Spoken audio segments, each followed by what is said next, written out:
So hello everyone, how are you? Myself जतिंजन from padaku.com। तो आज की वीडियो में हम डिस्कस करने वाले हैं 10th क्लास के मोस्ट इम्पोर्टेंट टॉपिक्स है विद चैप्टर, यानी कि चैप्टर के मुताबिक हम करेंगे कि कौन कौन से टॉपिक है वो आपके लिए इम्पोर्टेंट है।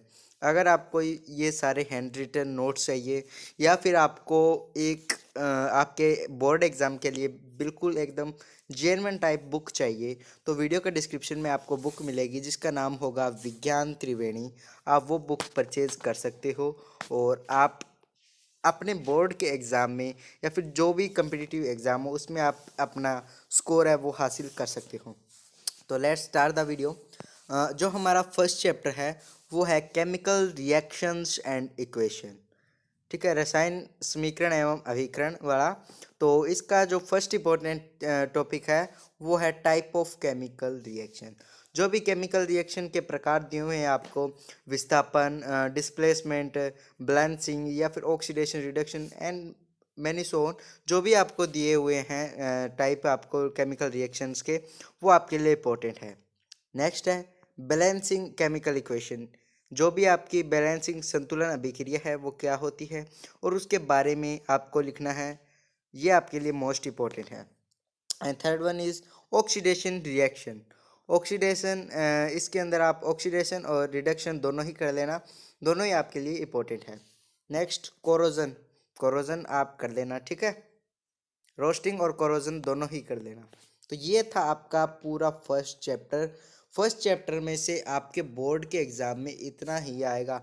अगर आप ये इतना बिल्कुल डीप तरीके से कर लेते हो तो फर्स्ट चैप्टर में से आपके full out of full marks आएंगे, ठीक है। तो यहाँ से हमारा फर्स्ट चैप्टर है वो कंप्लीट हो गया है। मूव करते हैं हमारे सेकंड चैप्टर की ओर। यस, सेकंड चैप्टर है हमारा acid, base and salt. Three topics ये हैं इसके अंदर बिल्कुल मेन। फर्स्ट है reaction of acid and base. तो इसके अंदर हमारा जो टॉपिक्स थे वो हो गया, एक आपका reaction of acid and bases. जो भी आपको रिएक्शन दी हुई है बुक के अंदर बिल्कुल समराइज, आपको अगर नोट्स चाहिए एनसीईआरटी के तो वो आपको हमारे हमारे खुद के बनाए हुए हैं। अगर आपको वो चाहिए तो वीडियो के डिस्क्रिप्शन में आपको लिंक मिल जाएगा। विज्ञान त्रिवेणी बुक का नाम है, हिंदी और इंग्लिश दोनों मीडियम में वो अवेलेबल है। अगर आपको वो बुक परचेज करनी है वो पीडीएफ फॉर्म में ही मिलेगी आपको, ओनली पीडीएफ फॉर्म में। अगर आपको वो बुक चाहिए तो आप वहाँ से परचेज कर सकते हो, अदरवाइज आप हमसे टेलीग्राम पे कांटेक्ट कर सकते हो if you face any problem. Okay, and next है, नेक्स्ट जो टॉपिक है एप्लीकेशन ऑफ पीएच। पीएच की एप्लीकेशन है। And third one is formation of NaOH। NaOH की फॉर्मेशन है वो, यानी कि ये टॉपिक्स आप करते हो और ये टॉपिक्स आपको बिल्कुल एकदम समराइज तरीके से आपको विज्ञान त्रिवेणी ही बुक में मिलेंगे। तो आप प्लीज़ उसको एक बार रीड ज़रूर कीजिए, आपके एग्ज़ाम के लिए बहुत हेल्पफुल बुक रहेगी वो, ठीक है। तो ये आपके सेकंड लेसन के इतने ही इम्पोर्टेंट है वो टॉपिक्स थे। तो अब मूव करते हैं अब हम हमारे थर्ड लेसन की ओर। थर्ड लेसन है हमारा मेटल एंड नॉन मेटल, ठीक है। मेटल एंड नॉन मेटल भी काफ़ी इजी चैप्टर रहा है आपके 10th के अंदर। एंड मोस्ट इम्पोर्टेंट जो भी MCQ क्वेश्चन हम मान के चलते हैं, MCQ क्वेश्चन और जो भी 2 नंबर के क्वेश्चन आपके बनते हैं वो इसी चैप्टर में से आपके उठाए जाते हैं, ठीक है। इसके अंदर से आप कीजिए, फर्स्ट टॉपिक हो गया आपका केमिकल। फर्स्ट टॉपिक होगा आपका केमिकल प्रॉपर्टीज ऑफ मेटल। जो भी मेटल की केमिकल प्रॉपर्टी है, मेटल की केमिकल हो या फिजिकल हो, मेटल और नॉन मेटल की केमिकल और फिजिकल जो भी आपको प्रॉपर्टी है वो सारी की सारी आपको कंप्लीट करनी है, ठीक है। सेकंड हो गया आपका रिएक्टिविटी सीरीज। जो भी रिएक्टिविटी सीरीज आपको दी हुई है आपके बुक के अंदर टेबल बना के जो भी दी हुई है वो आपको अच्छी तरीके से रिएक्टिविटी सीरीज है वो करनी है, ठीक है। इसके बाद में एक्सट्रैक्शंस ऑफ मेटल। जो भी एक्सट्रैक्शन ऑफ मेटल्स है वो टॉपिक आपको बिल्कुल डीप तरीके से करना है, क्योंकि ये टॉपिक आपके एग्ज़ाम के लिए काफ़ी हेल्पफुल रहेगा, ठीक है। तो ये थे हमारे थर्ड चैप्टर के मोस्ट इम्पोर्टेंट टॉपिक्स। अब बढ़ते हैं अब हमारे फोर्थ चैप्टर की ओर। यस, फोर्थ चैप्टर आता है हमारा carbon and its compound. Yes, ये भी काफ़ी इम्पोर्टेंट एंड काफ़ी हार्ड चैप्टर है आपके लिए। तो इसके अंदर हम मेन बेसिक बेसिक जो चैप्टर्स जो क्वेश्चंस आपके एग्जाम के लिए उठते हैं वो टॉपिक्स देखें, क्या कौन कौन से हम करें। फर्स्ट है जो नोमेनक्लेचर है कंपाउंड का, वो आपको अच्छी तरीके से आना चाहिए। नोमेनक्लेचर फर्स्ट टॉपिक हो गया। सेकंड है आपका chemical properties of carbon compound. Carbon compound की जो भी केमिकल प्रॉपर्टीज है वो आपको आनी चाहिए। ठीक है, सोप एंड मिशेल है, वो आपको अच्छी तरीके से आना चाहिए। सोप या फिर डिटर्जेंट है, वो आपको अच्छी तरीके से आना चाहिए। एंड साथ में मिशेल जो फॉर्मेशन है वो भी आपको आनी चाहिए बिल्कुल एकदम अच्छे तरीके से।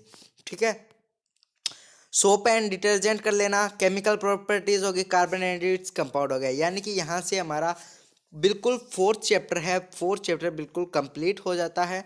एंड बढ़ते अब हमारे फिफ्थ चैप्टर की ओर।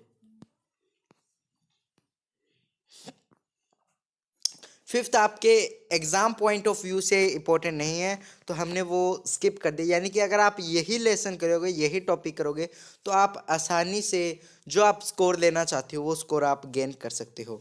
नेक्स्ट हमारा चैप्टर है लाइफ प्रोसेस, जैव प्रक्रम। इसके अंदर फोटोसिंथेसिस यानी कि आपका जो भी प्रकाश संश्लेषण है वो आपको अच्छी तरीके से, digestion, respiration, circulation and urine formation, जो भी एक्सट्रैक्शन और जो भी नेफ्रोनर्स वो आपको दिए हुए हैं डायग्राम्स आपके बुक्स के अंदर। अगर आपको बुक में से वो समझ नहीं आते हैं तो मैं बार बार कह रहा हूँ आप बाय कीजिए विज्ञान त्रिवेणी बुक, जिसका लिंक आपको वीडियो के डिस्क्रिप्शन में मिलेगा। अगर आपने एक बार भी वो बुक बाय कर ली या परचेज कर ली तो आप को उसका पूरा पूरा हक मिलेगा कि हमने विज्ञान त्रिवेणी से तैयारी की और हमारा स्कोर है वो बिल्कुल एकदम टॉप रहा है। ठीक है, तो ये थे हमारे लाइफ प्रोसेस के। नेक्स्ट जो हमारा चैप्टर आता है कंट्रोल एंड कोऑर्डिनेशन। ठीक है, काफ़ी हार्ड कह सकते हैं इस चैप्टर को, क्योंकि इसके अंदर ज़्यादा कन्फ्यूजन होती है। बस इसके अंदर आप केवल 4 टॉपिक्स कीजिए जो आपके लिए बहुत इजी रहेगा। सबसे पहले रिफ्लेक्स एक्शन होते हैं, क्या होते हैं इनके बारे में जो भी है वो सारे के सारे आपको डिस्कस करने हैं। Structures and function of human brain, human brain है वो क्वेश्चन आपके अंदर इस बार पक्का आएगा। ठीक है, नेक्स्ट टॉपिक है आपका हॉर्मोन्स, जो भी हॉर्मोन्स होते हैं वो आपको करने हैं। And movement in plant, plant के अंदर जो आपका जाइलम और फ्लोएम जो दोनों है वो आपको अच्छी तरीके से करने हैं और वो आपको बिल्कुल अच्छी तरीके से आने चाहिए। अगर आप ये करते हो तो आपके एग्ज़ाम पॉइंट ऑफ व्यू से जो आपके नंबर कहते हैं वो इस लेसन में से आपके लगभग पूरे 90, इस लेसन में से आपके 90 प्लस आप स्कोर कर सकते हो अगर आप सिर्फ और सिर्फ ये चैप्टर डिस्कस करते हो तो। नेक्स्ट देखिए, हाउ डू ऑर्गेनिज्म रिप्रोड्यूस। ठीक है, एट्थ चैप्टर आ गया आपका, काफ़ी इंपॉर्टेंट चैप्टर है ये आपके लिए, क्योंकि एक लॉन्ग क्वेश्चन है वो आपका यहाँ से उठता ही उठता है। तो फर्स्ट क्वेश्चन आ गया आपका modes of asexual reproduction, first topic. Second आ गया double fertilization in plant.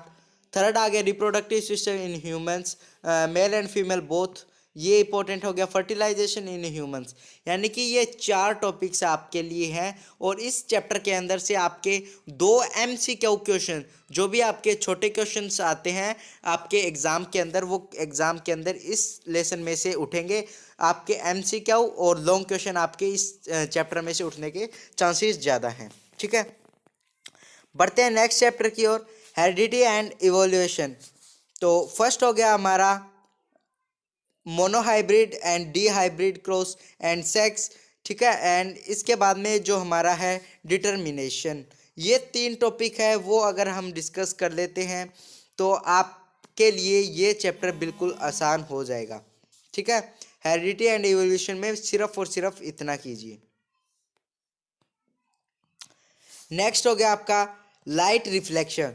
Light reflection में सिर्फ और सिर्फ आपको reflection and refraction of light, ठीक है, ये आपके लिए इंपॉर्टेंट है। मिरर फार्मूला, लेंस फार्मूला, इससे आपके जो भी आपके न्यूमेरिकल्स है वो आएंगे मिरर फार्मूला और लेंस फार्मूला से। तो ये चैप्टर आपके लिए इंपॉर्टेंट होगा न्यूमेरिकल्स के लिए एंड आपके शॉर्ट्स क्वेश्चन के लिए, जो भी आपके MCQ 1 मार्क नंबर क्वेश्चन आते हैं उसके लिए।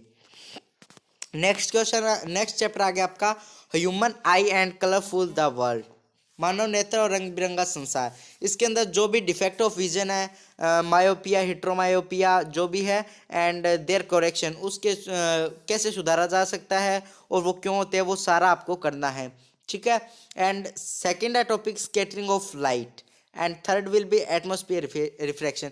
इसके अंदर आप वो करना साथ में कि हमें जो स्काई है वो ब्लू क्यों दिखाई देता है, और इस टाइप के जो क्वेश्चन है, स्काई ब्लू हो गया, और हमें जो सन है जो जब वो राइज होता है तब हमें वो रेड क्यों दिखाई देता है। तो ऐसे जो शॉर्ट क्वेश्चंस है वो इस चैप्टर में से उठेंगे आपके, human eye and the colourful world. जो भी 2 या फिर 3 नंबर के क्वेश्चंस है वो सारे के सारे इस चैप्टर में से आपके उठेंगे।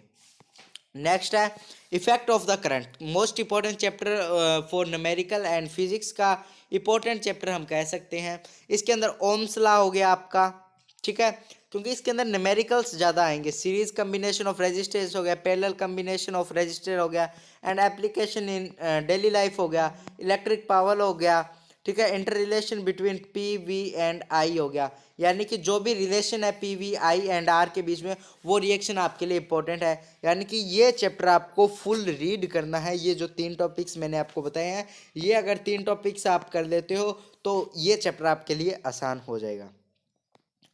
नेक्स्ट है मैग्नेटिक इफेक्ट,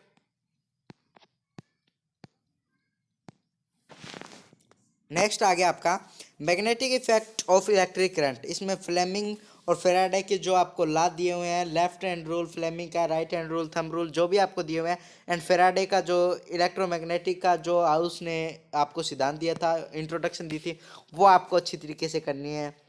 नेक्स्ट आ गया आपका डायरेक्ट करंट हो गया, ठीक है, अल्टरनेटिंग करंट हो गया, frequency of AC, advantage of and AC our domestic AC. इसके अंदर आप है ना मैग्नेटिक इफेक्ट और इलेक्ट्रिक के अंदर फ्लेमिंग, फेराडे और electromagnetic introduction, direct current, DC और एसी, ठीक है, डीसी और एसी दोनों ये कर लेना। साथ ही साथ इनके अंदर आप एक टॉपिक और ऐड करना, वो होगा आपका जनरेटर और मोटर। जनरेटर और आपका जो मोटर है, इलेक्ट्रिक मोटर, इलेक्ट्रिक जनरेटर, जो भी आपका टॉपिक है वो आपको अच्छी तरीके से करना है। और अगर आपका सिलेबस रिड्यूस हुआ है तो उसके अंदर आपका जो भी है मोटर और जनरेटर वो आपका कट हो गया है।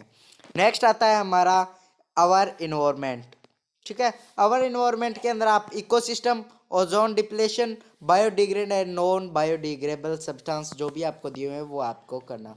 यानी कि सिर्फ और सिर्फ अगर आप ये पीडीएफ फुल का फुल कंप्लीट कर लेते हो टॉपिक के हिसाब से, तो आपके लगभग 60 के नियर अबाउट आपके नंबर है वो पूरे स्कोर हो जाएंगे। आउट ऑफ 60 ही बता रहा हूँ मैं, यानी कि लगभग आपके 55 प्लस स्कोर मान के चलिए अगर आप ये सारे चैप्टर्स कर लेते हो आउट ऑफ 60, यानी कि 100 में आउट ऑफ आपके 85 प्लस आप स्कोर कर लेते हो इसके अंदर, ठीक है। तो आपके लिए ये पीडीएफ बहुत इंपॉर्टेंट है, ठीक है। तो आप ये अच्छे से कर लेना, ठीक है। अगर आपको ये वीडियो पसंद आई हो तो वीडियो को लाइक करना, चैनल पे नए हो तो चैनल को सब्सक्राइब करना। मिलते हैं अगली वीडियो में, तब तक के लिए नमस्कार, जय हिंद, जय भारत। आपने अभी तक वीडियो को लाइक नहीं किया तो वीडियो को लाइक कीजिए, चैनल पे नए हो चैनल को सब्सक्राइब कीजिए। Stay tune, stay blessed, bye.